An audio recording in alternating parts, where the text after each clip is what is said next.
Hello and welcome to part 3 of Connecting the Unknown. I'll be going over episode 2 of Over the Garden Wall, titled Hard Times at the Huskin Bee. If you want to catch up on everything I've said so far about the show, feel free to go back and start with part 1 of this video series. This part is going to be on the shorter side, as Hard Times at the Huskin Bee doesn't have as many connections as the rest of the series, and is more of a fun one-off adventure. That being said, this is probably my favorite episode of the show due to the beautiful art, fun twist, and the comfy autumn atmosphere. Onward to the episode.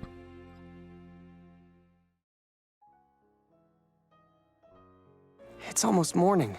We should have found a town by now. This is the way the woodsman told us to go, right? On Earth, the moon rises in the east, and I went through the comics and the art book to find out if that was the same in the unknown. In the comic For Wayward Soldiers, it's confirmed that the moon rises in the east in the unknown as well. At the end of episode 1, the woodsman told the brothers to go north, but at the end of the episode it showed them walking towards the rising moon, which we now know is east in the unknown, meaning that the brothers did indeed go the wrong way and are now lost. Hey, you! Who, me? Yeah, you! Oh, hello. It's you again. I'm stuck.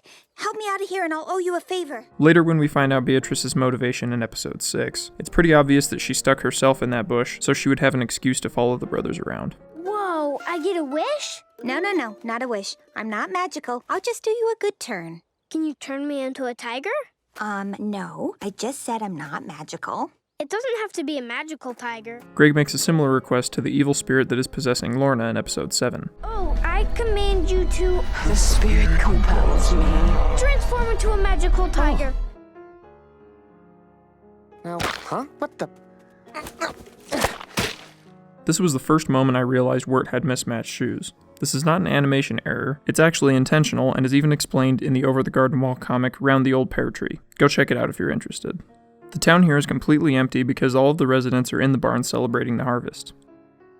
Okay, this scene confused me for the longest time. At first I had absolutely no idea what this was about, but after some research and deep theorizing, here's what I've concluded. Patrick McHale has a quote in the art book that says, "Burt Young storyboarded the sequence where Wirt awkwardly meets a turkey. I think the turkey is silently waiting to be prepared for Thanksgiving dinner." This somber resignation to death is definitely a motif in the series, but I think we can get even more specific here. Later in this same episode, one of the birds steals Wirt's hat and places it on another turkey. This could be showing that Wirt and these turkeys are connected in some way. The idea that the turkey is resigned to its death could be foreshadowing the moment where Wirt himself gives up and waits for death in episode 8. This is more of a thematic connection rather than a direct one, but I think it still has relevance to the overall message of the show. The cat here is Enoch as shown in the prologue and in the epilogue. This creepy guy is carving the pumpkin head for Larry and Edward later in the episode. Say, aren't you a little too early? What do you mean? I mean, it doesn't seem like you're ready to join us just yet. As in, you aren't dead yet. The residents of Pottsfield are all animated skeletons, so it would make sense why she is so confused by Wirt's presence. These ones trying to escape. Let me go! I don't know these clowns! So much for honor bound to help you, huh? Here you can see them holding the pumpkin that they carved earlier in the episode. And what about you? You sure you want to leave? Me? Yes. Oh, well, you'll join us someday. Well, one day we all die. Don't forget to say hi to me when we meet in Pottsfield. I guess we're even now, huh? You're not honor bound to help us anymore. I wish, but you weren't actually in any danger with those weirdos. Yeah, Beatrice was singing a different tune earlier in the episode. I told you this place was bad news. It's pretty clear she has ulterior motives right now.